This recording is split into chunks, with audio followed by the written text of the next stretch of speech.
Catherine Bernardo update sa post ni Alonso Capul. Na-meet niya si Catherine.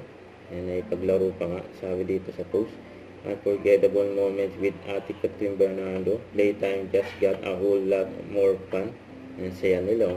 Ang tanong, ano kaya ginagawa ni Catherine dyan sa Academy of Rock? Mukhang may session siya dyan. Kung ano man yan, abangan.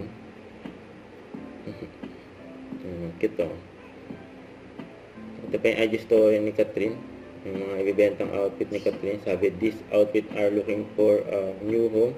Grab your favorites on March 15 to 16 sa Beer Tower, Quezon City, 11 AM to 6 PM. Saka yung post ni Catherine sa kanyang Instagram. And umalo pa nga na 1 million ang nag-like. Grabe nga yun. Inabangan si Catherine sa Bench Fashion Show sa March 21 niya sa SMO Arena. Saka yung pa yung Moving Hello Love Again, number 7. Malapit na mag-isang buwan. Grabe. Pasok pa rin sa top 10 movies in the Philippines today.